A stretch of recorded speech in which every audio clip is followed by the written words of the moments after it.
Gym वाली बहू। अरे ये क्या, निराली सुबह सुबह सब घर वालों को आंगन में बुला रही है। आइए जानते हैं कि इस बार क्या निराला करेगी सुषमा सदन में।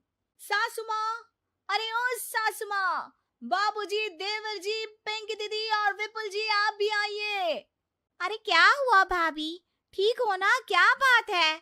क्यों सुबह सुबह अपनी सुरीली आवाज से गीत गा रही है ये मोहतरमा? लिबास पहनी हो, पजामा टी शर्ट, जे बिपुले की बिड़नी को कोई शर्म ना है।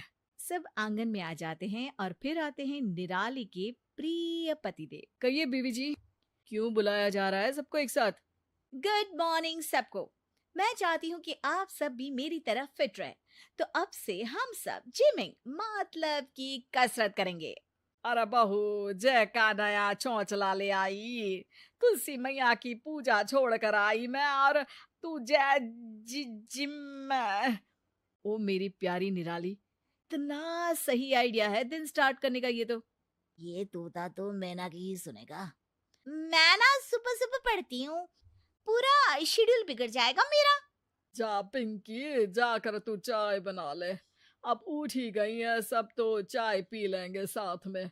सवेरे से ही ये शहरी चौचला चालू हो गए। सब अपने अपने कामों में लग जाते हैं और निराली को अकेला छोड़कर चले जाते हैं। नहीं करना तो ना सही, मैं चली जिम। विपुल जी, आप चलिए मेरे साथ। बाय सासू माँ। निराली और विपुल जिम चले जाते हैं और वापस आती ही निराली नहा धोकर किचन में पहुंच जाती है और अपनी विमला बाई को कुछ समझाने लगती है। विमला दीदी, आज से ना जरा बदलाव करना है खाने पीने में।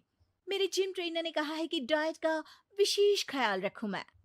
सबने पोहा खा लिया है और लंच में माँ जी ने आलू के पराठे और रायता बनाने को कहा है। शाम में गाजर का हलवा बनाएंगी माँ जी, तो गाजर किसने को भी कह कर गई हैं। देखो, मेरे साथ साथ सबको फिट रखना जरूरी है। सासू माँ नहीं समझती ये सब। आप ऐसा करो, गाजर, खीरा, टमाटर को बारीक काट के स्प्राउट्स बनाओ और सबके लिए गाजर का जूस बनाओ। और पर हलवा, अरे अरे नो कैलोरीज, नो हलवा। और साथ में मैं वेजिटेबल खिचड़ी भी बना देती हूँ।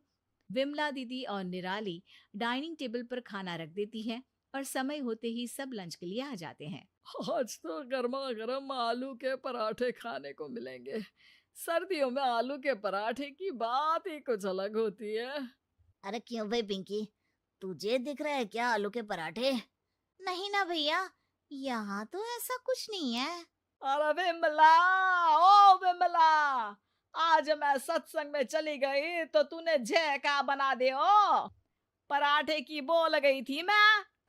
वो बहू जी ने, माँ जी। बहुरिया, का है जे सब, खाना से भी कसरत कर रही का? एकदम सही सासू माँ, ये रहे स्प्राउट्स, ये गाजर का जूस और सब्जियों वाली खिचड़ी। आप सबको भी मेरी तरफ फिट बनना है ना? मेरी जिम ट्रेनर ने कहा है कि लाइट खाना खाना होगा। सब एक दूसरे का मुंह तकने लग जाते हैं और जैसे तैसे खाना खाकर अपने अपने कमरे में चले जाते हैं। 3-4 दिन हो जाते हैं और निराली अपने निराले तरीके से पूरे घर को फिट करने के लिए नए जूस तो कभी सैलेड कभी दलिया बनाती है। तंग आकर बाबूजी और सासू माँ आपस में बात करते हैं और बहू की इस जिमिंग के भूत को निकालने के लिए कुछ करने का तय करते हैं। फिर अगले दिन प्लान के मुताबिक सासू माँ सुबह सबको आंगन में बुलाती है। सबको पता है कि बहुरिया वो जिम जाती है और अब तो हम सबको भी सब करवा रही है, तो मैं सोची कि क्यों ना बाबूजी की शक्ति दिखाओ प्रतियोगिता से जे जिम की शक्ति का पता लगाया जाए। शक्ति दिखाओ प्रतियोगिता? अरे सासू माँ, कैसी बात कर दिया आपने। क्या करना है बताइए बाबूजी। अब आएगा मजा। लगता है माँ का सब्र खत्म हुआ, घास फूस नहीं खाते बन रहा आप। अरे बहू, तैयार है बिपुल के बाबूजी? बाबूजी के कहने पर सब सोसाइटी के स्विमिंग पूल के पास पहुंच जाते हैं। बहुरिया और बहुरिया की सासू माँ, हम देखते हैं कि पहले कौन इस पूल का एक चक्कर पूरा करता है। सुनते ही निराली पूल में छलांग लगा देती है और सासू माँ निराली से पूरे 1 मिनट पहले एक चक्कर पूरा भी कर लेती है। बहुरिया, चक्कर लगा को कहा था, तैरना जरूरी थोड़ी था। बिना गीले हुए देखो सासू माँ ने चक्कर लगा भी लिया। इसके बाद बाबूजी सबको आंगन में लगे आम के पेड़ के पास ले जाते हैं। अब देखते हैं कि कौन वो टहनी से आम तोड़ पाता है। पहले मैं जाऊंगी। अरे बिल्कुल तुम ही जाओ। निराली की लाख कोशिशों के बाद भी वो पेड़ पर चढ़ ही नहीं पाती और गिर पड़ती है। ओ निराली, लगी तो नहीं? आओ हाथ दो, अब मेरी बारी। सासू माँ एक पत्थर उठाती है और झट से एक ही निशाने में आम तोड़ देती है।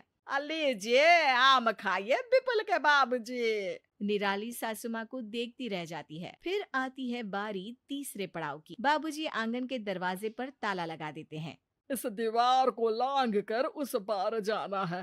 शुरुआत करते हैं हमारी प्यारी जिम वाली बहुरिया से। निराली बहुत कोशिश करती पर धड़ाम से गिर पड़ती है। फिर सासू माँ की बारी आती है। सासू माँ चारों ओर नजरें घुमाती है और उनकी नजर दूसरी दीवार से टिकी हुई सीढ़ी पर पड़ती है।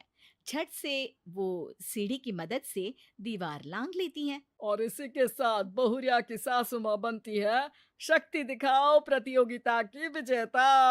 सब जोर जोर से तालियां बजाते हैं और निराली अपना छोटा सा मुंह लिए सबको तकती रह जाती है। बहुरिया, तुमने अच्छी कोशिश की, पर का तुम्हें समझ आई कि जिम जाने से सिर्फ बॉडी बनती है?